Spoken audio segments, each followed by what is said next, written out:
Ngibingelela ugogo nomkhulu Mshengu egameni lenkosi yami uJesu.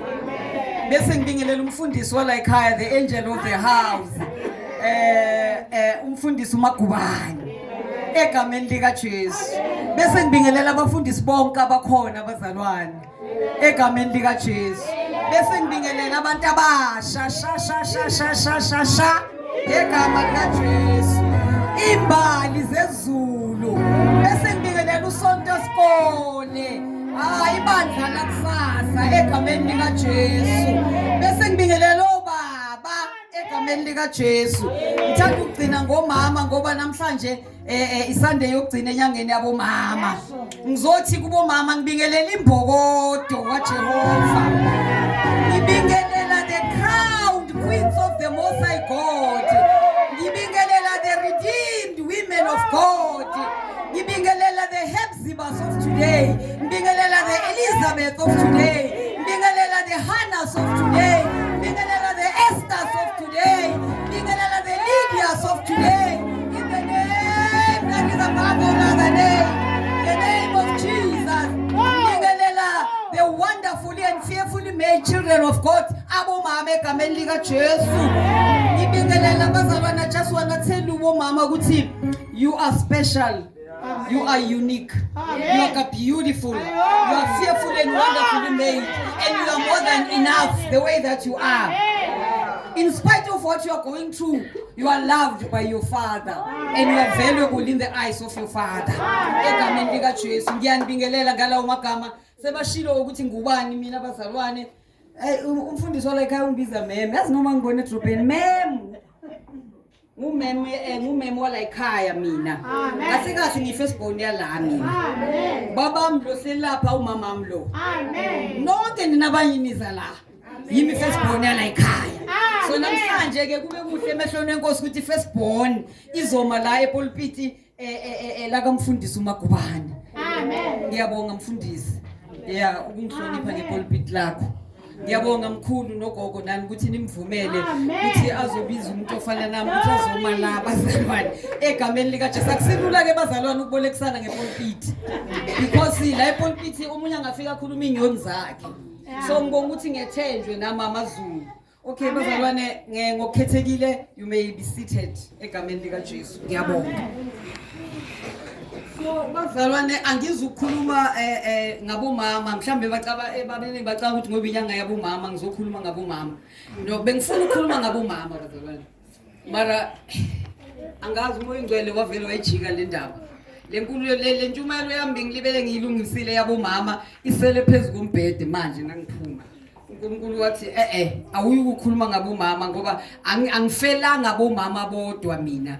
Ngifele abantu bonke. So ngifuna ukukhuluma nabo bonke namhlanje. So ngaloko ke bazalwane sizoya ezwini lenkosi, sizofunda ke bazalwane izwi lenkosi encwadini yabase Efesu. Ephesians chapter 5 bazalwane. Ngifuna ukufunda ngezilimi zonke bazalwane ngoba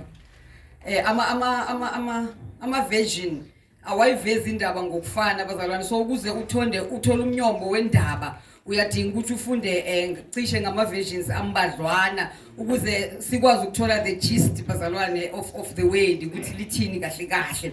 So sizofunda ke bazalwane encwadini ke yabase Efesu chapter 5 sizofuza khona ke iverse lika 1 neverse lika 2 bazalwane. Ngizolifunda ngesizulu ngiphinde ngilifunde ke bazalwane ngalama ama version lawa engiwafake lana, because bengafuni ukuphatha amaBhayibheli amaningi bazalwane, ngathi thi ngifake lama version lana so that ngizokwazi ukufunda kahle. Ngesizulu ke bazalwane lithi, mina umkhulu Mshengu ungifundisile, ngifundise umkhulu Mshengu ungifundisile ukuthi mawuzoshumayela esikhathini esiningi iBhayibheli ubozifundela. So ngiyazifundela ke bazalwane, hayi ngoba ningakwazi ukufunda, kodwa nami ngafundiswa ekhaya ukuthi mawushumayela zifundele iBhayibheli. So ke bazalwane lifundeka kanje ngesizulu ke bazalwane. Angeke ngisifunde isihloko ngoba ngizokhuluma ngesihloko. Isihloko sikhuluma okunye, is another story for another day.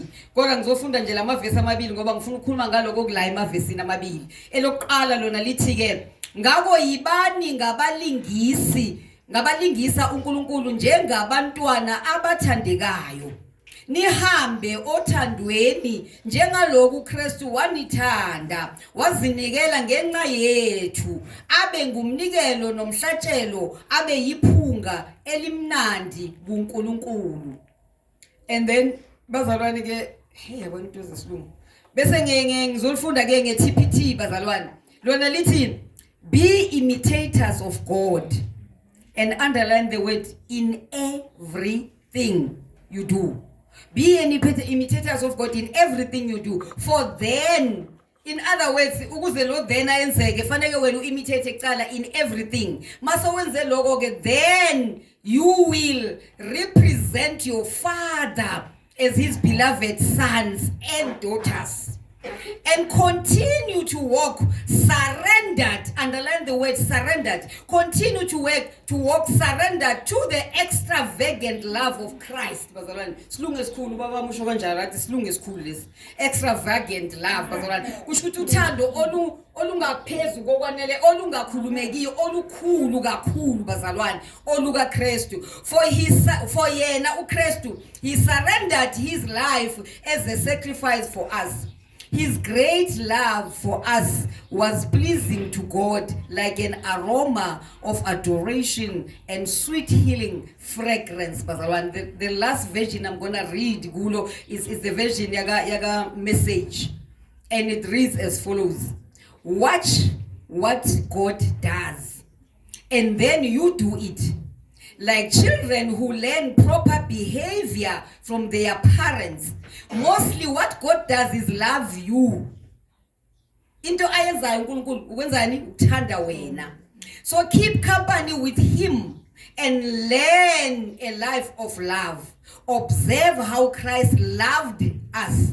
His love was not cautious but extravagant.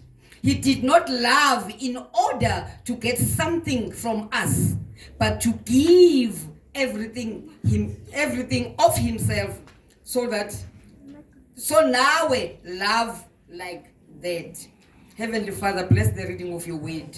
Izwi lakho Nkosi linguwe liyaphila uqobo lingamadoda asiqinisayo endleleni liphefumulelwe nguwe liyadala ungekho kube khona dala ngalo ke Nkosi yami ungekho empilweni zethu kube khona. Ngiyazinikela baba ngibe ithulusi esandleni sakho sebenzisa indebe zomlomo wami sebenzisa iphimbo lami ukhulume nathi Nkosi kungathi uyaqala egameni lika Jesu baba uthulise yonke imicabango engaveli kuwe uNkulunkulu wethu omuhle activate our spiritual senses and our spiritual understanding so that baba we can be able to go out these doors being as understandile ukuthi what do you mean by this word. Take charge and take control in Jesus' mighty name I have prayed. Amen. Bazalwane indaba engizokhuluma ngayo ithi ke imitating the God of love.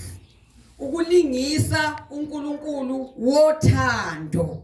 Kushuthi kakhulu sizegxila endabeni yothando. So ngihleli lapha phansi ngiyamangala uNkulunkulu uyamangalisa bazalwane because most of the songs abazihlabelele la those are the songs bengithi ngizozihlabelela mangila ngoba zihambelana nale ndaba engizokhuluma ngayo bazalwane. Bahlabelelile ngothando ngithi bazalwane. Base bahlabelela le ngithi ayiphinde ke umfana wami ukuthi yifune inkosi ekusithekeni. So le ndaba yami izohamba lapho ke bazalwane othandweni nasekufuneni ini bazalwane inkosi. Inkosi yomusa isibusise ke bazalwane. Amen.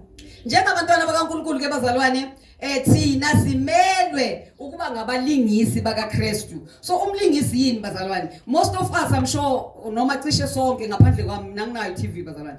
Sinama TV abomabona kude bazalwane. Masibukela iTV sibukela ini bazalwane abalingisa kithi. Labantu esibabukelayo kuma soap neDoor and whatever enzeka eTV basike bangasibo labo bantu abasuke baportray kuba yibo ngaleso sikhathi. But basuke bangabalingisi baleyo character. And for them to come bazome TV babe abalingisi, it took some effort, it took some time ukuthi bahlale phansi ba understand the character abazoyilingisa ukuze mabavela lapha bayiveze ngalendlela efanele ivele ngayo. So wena nami njengabantwana bakaNkulunkulu silindeleke ukuba ngabalingisi bakaKristu. Ukuzeke sibe ngabalingisi bakaKristu sifanele ukuhlala phansi and put some effort in knowing the one that we must imitate.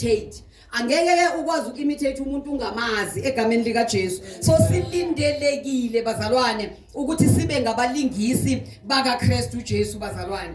Ngoba uJesu bazalwane lafunde khona lithi izwi lenkosi wasithanda waze wanikela ngithi bazalwane. Lithi uverse 2 wakhona uthi live a life filled with love, following the example of Christ, because he loved us and offered himself as a sacrifice for us, pleasing aroma to God. Ngamanye amagama umnikelo kaKristu waba iphunga elimnandi mawufika kuBaba uNkulunkulu. So nami nawe ukuze sibe ngabalingisi bakaJesu kufanele bazalwane okokuqala sisarende sinikele konke kwethu kuJesu bazalwane, asiguqule ukuze sikwazi ukuthi simlandele ezinyathelweni njengalomhlabelelo njengoba usho bazalwane. Mawuqhubeka unumber 98 ecilongweni uthi umlandele eduze ezinyathelweni nabantu baze babone uhambiso kwakhe. So angeke ukwazi ukuhambisa kwakhe uma ungazange umnyathele eduze ezinyathelweni. Bese lithi liculo lecilongo levangeli bazalwane, lapho uJesu engihola anginako ukusola. Ngoba amandla ngiwathola kuye njengomholeli, uthi ngomsa wakhe ngiyomlandela. Ngamanye amagama ukuze ukwazi ukuba imitator noma umlingisi kaKristu ufanele uzuze lo musa ozokunika amandla ukuthi ukwazi ukumlandela uKristu, ngoba angawakha amandla nangokwakho ukuhlakanipha nangokwakho ukuqonda angeke ukwazi ukuzenzela ukuthi umlandele ezinyathelweni uhambise okwakhe bazalwane. Because umuntu mawuzohambisa okwakhe kusho ukuthi ngamanye amagama you become like a photocopy yalowo muntu. Angithi mangiphethe iphepha ngiyenza iphotocopy, lento la kule phepha iphuma ifana exactly nale neoriginal angithi bazalwane. So that's called a copy. So mina nawe njengoba sithi singabantwana bakaNkulunkulu sidinga kuba ama copy kaJesu. Abantu mababona wena mele babone uJesu bazalwane. And I'm reminded of the story nami ngasizwa sikhuluma umunye umfundisi bazalwane. Angisazi noma siyiqiniso noma asiliqiniso, kodwa mina ngabamba ilo umqondo wale story. Ngawubamba ngawuza ukuthi usho ukuthini. Unomfundisi kwaba khona ubaba omunye wathunyelwa as a missionary ezweni angahlali kulo. Wahlala kulelo lizwe lelo for about 3 years kungaphenduka umuntu. Wabhalela ekhaya wabatshela ukuthi mina lento eningithumele yona la ayenzeki, ngicela ningithumelele imali ngibuyele ekhaya. Bamthumela imali wabuyela ekhaya, makabuyela ekhaya bathumela omunye, weza lo omunye, makafika lo omunye wahlala kule ndlu bekuhlala lo yana ohambile. Mahlala kule ndlu uyaqala yena uyashumayela kubatshela ngoJesu. Bathi abantu kuye, ukhuluma ngoJesu. Siyamazi mosithini uJesu, lo khuluma ngaye. Athi lona nimaze lapho uJesu nini. Bathi yabona le ndlu ohlala kuyo, le ndlu ohlala kuyo uJesu lesimaziyo bekahlala kuleyo ndlu. Kusho ukuthini lo? Kusho ukuthi lo baba noma bangazange baphenduka abantu ababone, kodwa impilo yakhe yayibadla. Mhlambe wayengekho eloquent, wayengakwazi ukukhuluma ngaleyo ndlela, kodwa impilo yakhe yakhuluma kangcono kunomuntu okhulumayo bazalwane, ngoba wahambisa kukaKristu. Labantu baze bathi siyamazi uJesu thina yilo ohlala okade ahlala kule ndlu bohlala kuyo. So abantu bangakusho ngawe lokho na ukuthi ngiyamazi uJesu mina.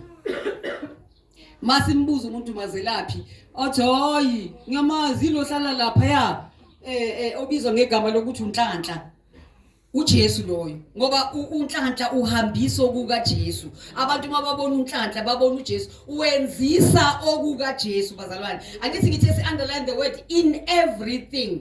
Kuko konke okwenzayo yenzisa okukaKristu. Ukukhuluma kwakho, inkulumo yakho mawumntwana kaNkulunkulu imele ukuqoqeka. Awukwazi ukukhuluma budlabha ungumntwana kaNkulunkulu. Uma ungumntwana kaNkulunkulu ukwenza kwakho konke uyathembeka kuwo konke okwenzayo. In all your dealings you become faithful. Uma uthembisile uyafeza. Mawumntwana kaNkulunkulu bazalwane. Angithi izwi lenkosi bazalwane lithi ithembiso zikaNkulunkulu ezwini lakhe zinguyebo zingu amen. Ngoba makazithembisile uyazenza. So nathi masimlingisa ke, uma ngithembisa njengala ebandleni mhlawumbe umfundisi athi kudingeka imali kufanele sipledge, ngiphakamisa isandla ngipledge, kufanele ngethembeke ngiyilethe leyo mali ngoba ngilingisa uJesu ithembiso zakhe zinguyebo futhi zingu amen. Nezakho izithembise njengomntana kaNkulunkulu kufanele sikwethembe ukuthi uma ethembisile umama uzibani siyazi na kanjani uzokwenza. ngoba ulingisa bani ubabakho uKristu bazalwane. Sifanele simlingisa kanjani ke uJesu bazalwane? Simlingisa ke nokuthi sibe ngcwele ekuhambeni kwethu konke bazalwane. Uthi ezwini lakhe mafundi incwadi kaCala 1 Peter chapter 1 verse 15 uthi uJesu bazalwane ibani ngcwele ululo 15b uthi ibani ngcwele njengalokhu nami ngingcwele bazalwane. So simfuza nangobungcwele. Ubungcwele ke bazalwane kusho ukuthi njengoba sowuphumile ezonweni sowuphila impilo yobungcwele, impilo ethokozisa uNkulunkulu ngezikhathi zonke. Uphila impilo econtrolwa uNkulunkulu. Uma kufanele wenze something uconsulta yena, noma kufanele uthathe isinqumo uya kuye bese uyasibeka isinqumo sakho bese yena uyakudirector ukuthi ngempela lesinqumo singamthokozisa yena na. Makufanele uyongena endaweni ethile ngophila impilo engcwele uyaziphela. Khumbula bazalwane, mase umntwana kaNkulunkulu uthi uPaul akuseyimi ophilayo kepha uKristu ophila kimi. Uma wena ufile ke kuphila uKristu kuwe, wherever you go, whatever you do, whatever you say, kusho ukuthi kusho uJesu bazalwane. And some of us siyambethela uJesu ngendlela esikhuluma ngayo naseyindaweni esingena kuzo bazalwane. Uthi ibani ngcwele. uKristu bazalwane uyisibonelo esikhulu sobungcwele. Number 2, simlingisa ngokuthi bazalwane senze njani? Sihambe othandweni. NjengoKristu bazalwane ithizwe lenkosi wasithanda. Athi lithizwe lenkosi kuJohn 3:16 ngoba uNkulunkulu walithanda izwe kangaka waze wanikela ngendodana yakhe ezelwe yodwa bazalwane. So uma thina silingisa uKristu nathi simele kwenzani? Ukuthandana. Number 1 mele sithanda uKristu bazalwane bese siyathandana thina sodwa bazalwane. Lithizwe lenkosi abantu bayonibona ngoba nithandana ukuthi ningabami. Kodwa thina njengabantwana baNkulunkulu bazalwane we are so divided. Kunama group emabandleni, ubani une group yakhe, ubani une group yakhe. Ubona amaphuma isonto ukuthi okay la kunama group. Igroup kabani imelapha, igroup kabani imelapha. Noma sibingelelana noma siqhawulana khona engingabaqhawuli khona engibaqhawulayo. Imuphi lo Kristu engimlingisayo? Ngoba uKristu lithizwe lenkosi wathanda izwe bazalwane li-include nezoni, li-include nalaba thina sibapha amagama, nalaba singabafuni, mara wabathanda yena benjalo wabafela. So uma ngabe wena uzoba ngumlingisi wakhe umele ukuthanda wonke umuntu, awufanelanga ukuthi ukhethe ibala lomuntu. Ngoba izulu akusilone lakho kanti futhi nesihogwa akusisone sakho. Wena okwakho ukuthi uthande ngoba wena wathandwa mntana sekhaya. Don't be selfish. Uthando oluphiwe uNkulunkulu wena ungathandi. And lithi izulu lenkosi bazalwane, uthando lukaNkulunkulu lutheliwe enhlizweni zethu. So uma wena ungakhona ukungithanda kusho ukuthi wena ucindezele lo thando ngoba lona lukhona. Kodwa wena udinga ukuli-activate.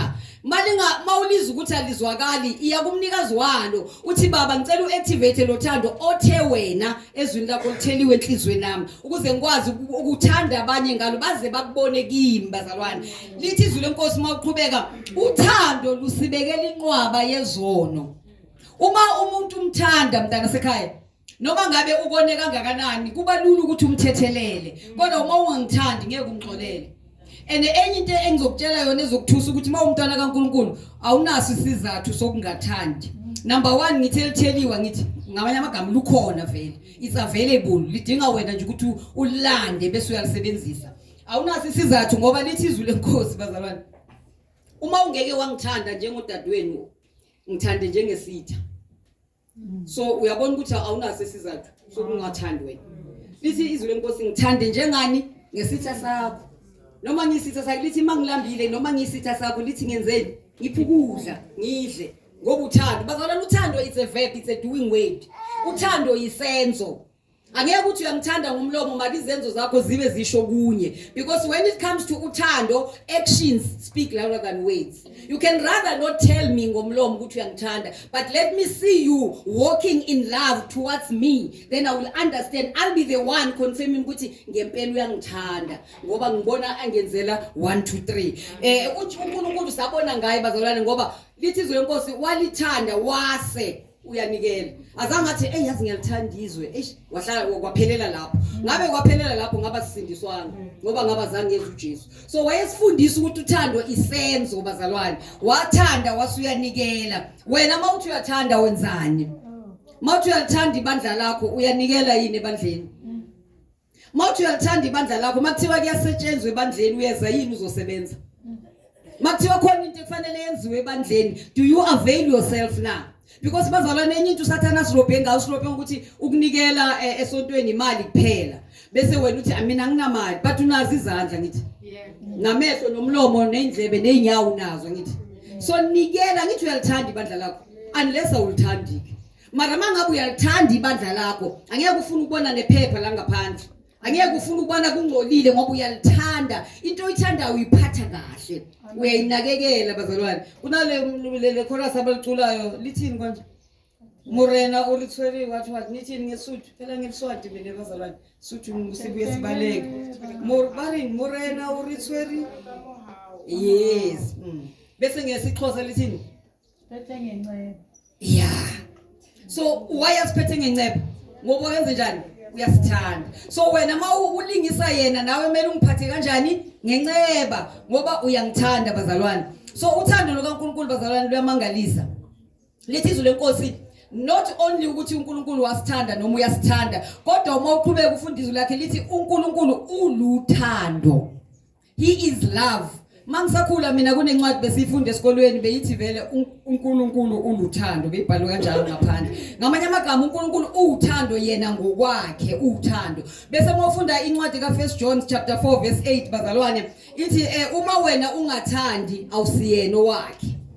So if wena awuthandi zazi mntaka baba ukuthi wena uyimpisi phakathi kwezimvu ngoba lisho njalo akusho mina kushizwe.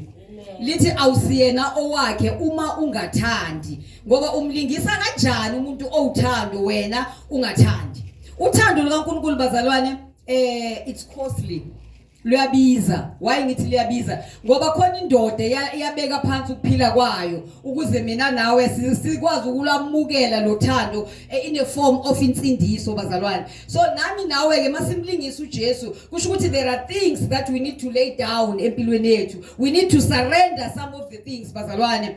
Sisho njengoPaul ukuthi akuseyimo ophilayo kepha uKristu ophila ke udinga ukufa wena umina fanele afe kodwa kuphila uKristu kuwe ukuze uzokwazi ukwenza izinto ezifuna uKristu bazalwane. So uma uthi uyathanda nawe there are things that kufanele uzishiye. You must leave behind ubuselfish. Yazi abazalwane ba-selfish bazalwane. If bathi khona abantu aba-selfish emhlabeni basha bazalwane. We are so selfish and self-centered. And uJesu noma uNkulunkulu waye selfish and self-centered ngabe azange afe esiphambanweni ngabe azange sisindiswe. So you need to lay down your selfishness to be able to imitate uNkulunkulu bazalwane. And you also need to lay down your pride. Abazalwane baphakeme ngendlela emangalisayo. I remember one day ngikhuluma na somebody ngimtshela ngoJesu athi ha umzalwane ngithi athi hey mina ngeke ngize ngisonte nabazalwane they are too high abangeneki yazi noma umbheka nje umuntu okhona usaba nokumbingelela. So we must lay down our pride.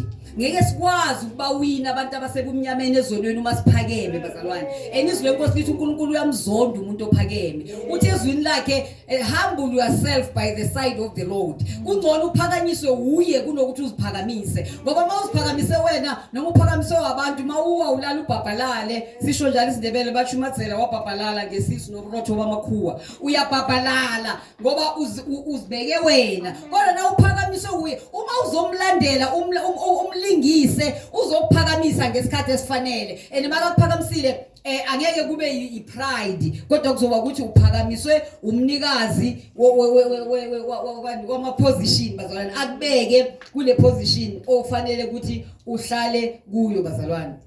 So ukuze sikuveze lokho siyadinga and sometimes usidinga futhi even to lay down our own rights bazalwane amalungelo ethu. Khona kwesikhathi la kukubiza ilungelo lakho ukuze ubonakalise uthando lukaKristu ukhohlwe ngamalungelo akho ubonakalise uthando lukaKristu bazalwane. Ithi ngenze example ngabomama abashadile angithi manje eSouth Africa sonke sinamalungelo bazalwane. So kodwa wena mawumntwana kaNkulunkulu uyalibeka phansi ilungelo lakho understand ukuthi ubaba uyinhloko yasekhaya even if angasebenzi noma ngabe uyasebenza ke mara uhola imali encane kuneyakho kodwa wena ukuze uveze uthando la ekhaya udinga ukuthi uye ushiye right yakho yokuthi mina ngihola kangcono and yimi engenza izinto eziningi la ekhaya kodwa umfake naye uthi let us in everything oyenzayo uthi baba let us do masenze lokhu umfake phakathi ngoba ama right wakho uyawashiya ngoba uya understand ukuthi lo omlingiselayo ufanele ukuthi abonakale ngoba abanye babo babesana nabo abakholwa abazalwane abanye ngeke baze bakholwe ngoba siphakeme nama right wethu siwabeke la esiphongweni noma sowumntwana kaNkulunkulu ama right ilungelo lami sometimes angithi always bazalwane sometimes kunezimo nezikhathi ezikubiza ukuthi ukuze uthando lukaKristu libonakale kuleso simo ngaleso sikhathi uyadinga ukulishiya ilungelo lakho phansi ukhohlwe ngalo for time being and then uveze uthando lukaNkulunkulu bazalwane mawenza kanjalo ke uyam-imitate noma uyamlingisa uNkulunkulu uthando lukaNkulunkulu bazalwane luyanakekela it is caring so mawuzolingisela uJesu ufanele ube ngonakekelayo lithi izwi lenkosi masinakekelane ukuze kwenze njani kuvuswe uthando uma ungibona ukuthi ngiuyembe linye kunokuthi ungikhulume nokuthi ungihleke uNkulunkulu uvule wena amehlo ukuthi ungibone bonke laba abanye la esontweni abangiboni ngibonwa uwe nje ukuthi mina every Sunday ngigcoka le fast coat so kunokuthi uyongihleba kubo uNkulunkulu uthi yenza something iwardrobe yawa ezinye usazigcoka ezinye uzikhohliwe ene siyalingana ngomzimba so ukunakekela kusho ukuthi mawufika ekhaya uvula iwardrobe ukhiphe ene mawunginika awumi la epulpit umemezele kodwa lithi izwi lenkosi isandla lesi singazi ukuthi lesenzani unginika ngasese ene ngikutshele mlamo unginika ungitshela ukuthi hayi ungavuli noma ngithi yini ukuthi hayi ungavuli uzovula ekhaya yabo ene mase ngigqokile sengimela noma sengihleli lapha ungamemezeli ukuthi phela ngiyambona le roke libovu aligcokile hey nele mfanele yazi benginganasho ukuthi lizomfanele yaze lami yazi uliphe yimi akusukunakekela lokho uma unginakekela uyangipha bese uyathula ngoba umvuzo wakho wena ukuphi usekhaya ende wena wenzani ulingisa uKristu uyamthanda uyanginakekela luyanakekela uthando bazalwane uma wazi ukuthi anginasinkwa anginakudla angina next time ngumakhelwane wakho noma ngingakhona phela uNkulunkulu usithanda sonke abanye bethu sihlala nabo makhelwane sazi ukuthi abanye abamakhelwane bethu amakhaya akhona akunabantu abadala vele ila mafamily ukubantwana bodwa enakusetshenzwa ene wena uNkulunkulu ukubusisile ukuthi unamalofa ayi2 esinkwa so ukuze uyoveza uthando lukaNkulunkulu ngomakhelwane thatha esinye isinkwa yobanikeza it's caring bazalwane ukuthanda isenzo uyanakekela luyanakekela uthando lukaKristu bazalwane uma ufunda incwadi kaFirst Peter bazalwane chapter 5 verse 7 u7b usho njalo angithi uthi nilahlele inkathazo zenu kimi ngoba mina ngiyanikhathalela ukukhathalela ukunakekela ukukhathalela is caring so uma ngabe nawe ufuna ukuveza uthando lukaKristu fanele ukuthi nawe ukwazi ukusiza abanye ukwazi ukukhathalela inkathazo zabanye abantu manginento engikhathazayo wena unendlela yokuthi ungangisiza noma unganayo indlela yokungisiza mhlambe wena wazi abantu abangakhona ukungisiza ukuze kuvele uthando lukaKristu ngawe bafune labo bantu ungihlanganise nabo ungisize ukuthi ngisizakale ene mase ngisizakele ungabese ke uthatha impolompolo ume lapho umemezele ukuthi nimbona nje yazi uzamo yimi angazi yazi kuba siyini ngabe unjani sinjalo bazalwane sinjalo lisho njalo chorus leno ngithi lithi sinjalo bazalwane siyanakekela kodwa bese sikhuluma kakhulu so simele ukusizana ukuze kubonakaliswe ukunakekela okufana nokukaKristu bazalwane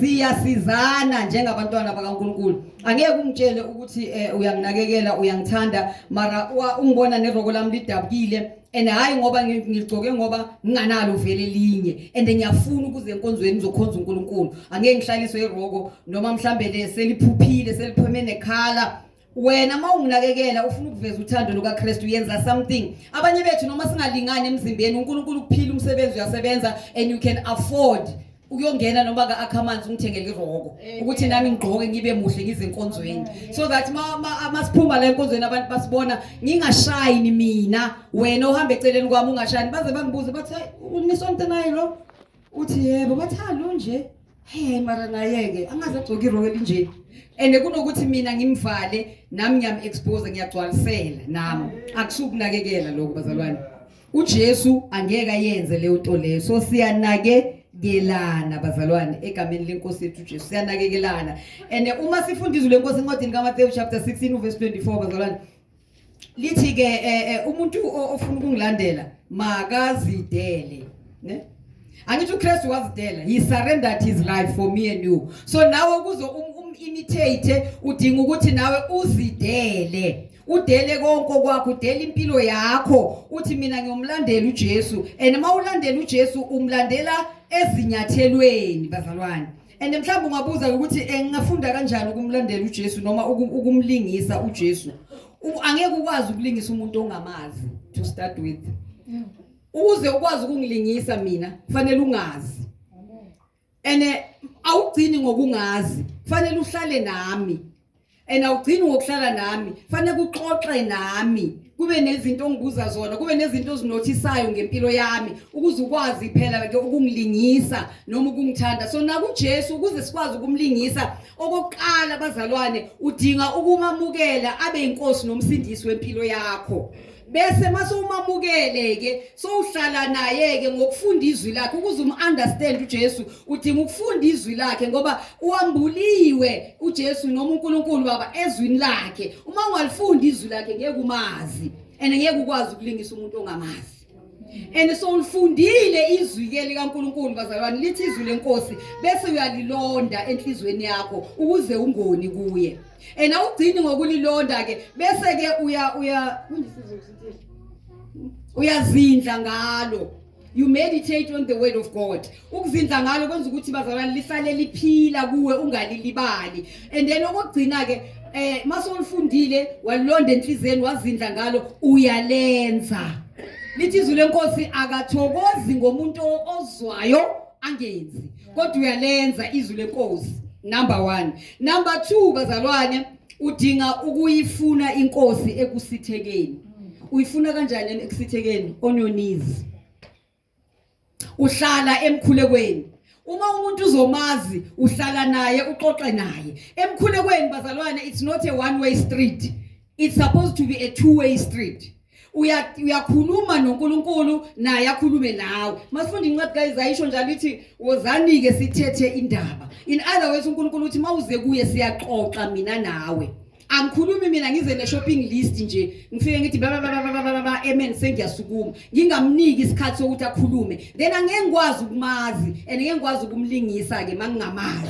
Ngidinga ukuhlala ebukhoneni bakhe bazalwane. Athi umhlabeleli lapha ehleli khona kunesimanga ebukhoneni bakhe kunenjabulo. Uhlala ebukhoneni bakhe nanoma ungajabulanga, uyahlala emkhulekweni nanoma isimo singakuvumeli, uyahlala emkhulekweni nanoma unganamali, nanoma ungasebenzi, nanoma ulambile, uyaya kuye ngoba uyamazi ukuthi is gonna provide. Uthezwini lakhe angeke akushiye ngeke akuyeke. So ukuze umazi kangcono uyadinga ukuhlala naye emkhulekweni uxoxe naye bazalwane uJesu noma uNkulunkulu then uzokwazi ke ukumazi. Kuyoba lula ke ukuthi bese ke uyakwazi ukumlingisa ngoba so uyamazi. So impilo yakho njengomntana kaNkulunkulu bazalwane kufanele kube impilo yokulingisa uJesu.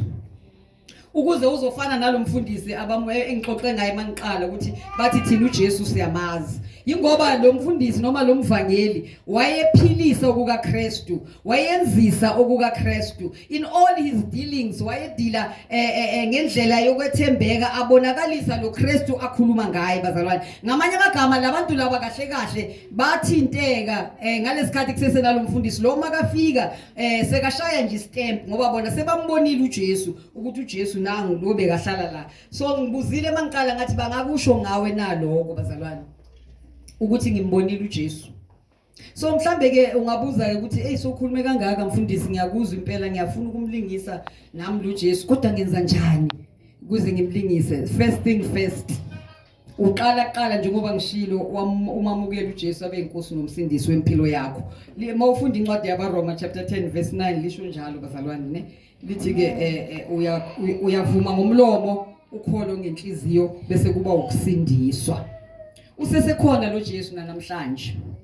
mangabe mhlawumbe uyazizwa ukuthi lezi zinto ezikhulunywe la iningi lazo uyahluleka ukuzenza ngishilo mangiqala ngathi ngamandla akho ngeke ukhone so udinga amandla bazalwane uthi umhlabelela amandla avele enkosini angumangaliso and ukuze wathole lamandla udinga ukuza kumnikazi wamandla onguJesu ufike uvume uphakamise isandla uthi baba ngiyavuma ngiyisoni ngiyayidinga intethelelo makaceda ukukuthethelela uJesu uzokunikeza amandla uthi ezwini lakhe abamamukelayo uJesu wabapha amandla ukuthi babe ngabantwana bakaNkulunkulu mase uwaphiwe lamandla uzokwazi ukuphumelela ukuthi umlingise uJesu uzokwazi ukuthi usarende konke kwakho uzokwazi ukuthi ulay down your selfishness bazalwane ulay down your pride ulay down even your unforgiveness because some of us siyakholwa mara sibamba amagqubu kunabantu engingabakhulumisi kwakhona la esontweni mara siyasonta sonke akangenzanga nithi umntana abantu mara mangibheke ethi hayi yazi igazi lami nelakhe nje angazi awahambelani akadleki for mina and mase umazi uJesu umamukele waba inkosi nomsindisi uzokunika amandla ukuthi ukwazi ukuthi ungithethelele and sometimes sidinga ukuthi abantu abasonile baze beze kithi kodwa for peace sake and for imitating Christ's sake ngixolele noma ngingakasho ukuthi ngiyaxolisa ngoba wenzela uNkulunkulu uzenzela nawe ngihlale ngithi bazalwane ukungaxoleli kufana nokuthatha isitofu samalahla usibeke ngaphandle ishimeli uyifake endlini ubasele ngaphandle intuthi ingene endlini mayingena endlini intuthi kuba njani kuba mnyama amehlo ayababa aphuma inyembezi enema aphuma inyembezi amehlo asisakhona ukubona bazalwane and masikasaboni siyashayisana la endlini iunforgiveness iba njalo idla wena ongaxolelanga more than izodla mina kufanele ngizoxolisa kuwe so kuze ngoba ukuba uJesu wayefana nami nawe ngaba kazange ayofa esiphambanweni remember makalenga zange saya konje sawucela intethelelo before afa we didn't go but ngenxa yothando wasithethelela singakayiceli intethelelo so nawe mntaka baba kuze umlingise thethelela noma ngakakuceli intethelelo and ngishilo ngathi mawuthanda uthando luzokuphumelelisa ukuthi ukwazi ukuthethelela ngiyabonga bazalwane ngizonikeza umfundisi uMagubane asonge bazalwane makhona mhlambe abafuna ukwamukela uJesu njengenkosi nomsindisi she will do the honors bazalwane because on your own angeke ukhona ask me I know I've tried on my own and I failed drastically siyamdinga uJesu Nkosi yomusa enibusise